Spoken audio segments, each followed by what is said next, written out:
માંગરોળમાંથી પોલીસે 6 લાખ રૂપિયાના ડ્રગ્સ સાથે એકની ધરપકડ કરી એક આરોપી ફરાર થવામાં સફળ રહ્યો છે। ફરાર આરોપીનું અગાઉ ડ્રગ્સ પ્રકરણમાં નામ ઉછાળ્યું હોવાનું શહેરમાં ચર્ચાઈ રહ્યું છે। જૂનાગઢ જિલ્લા એસઓજીએ બાતમીના આધારે માંગરોળ બાયપાસ પાસે ઇન્દિરાનગર નજીકના રહેવાસી નિસાર અહેમદ શેખના મકાનમાં ઝડપી કરતા 6 લાખની કિંમતનો ડ્રગ્સ જથ્થો મળી આવ્યો હતો।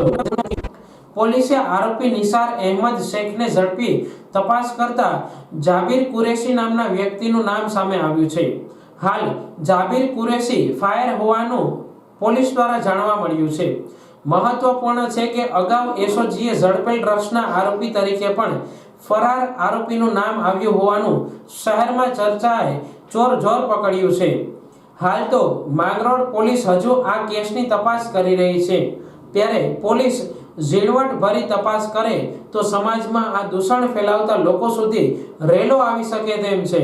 સમગ્ર ગુજરાતમાં ડ્રગ્સના દૂષણના પગલે યુવાધન બરબાદ થઈ રહ્યું છે, ત્યારે આવા ડ્રગ્સ માફિયાઓને તાત્કાલિક ઝડપી પાડવામાં આવે તે જરૂરી છે।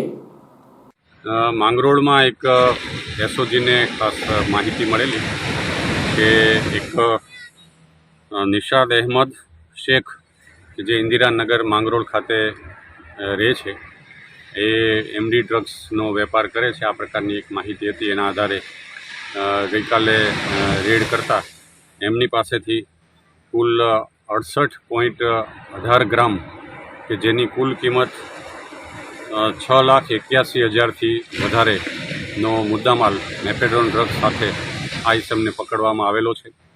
માંગરોળ પોલીસ સ્ટેશનમાં એમના વિરુદ્ધ ફરિયાદ દાખલ કરી અને હાલ તપાસ છે એ માંગરોળ પોલીસ કરી રહી છે।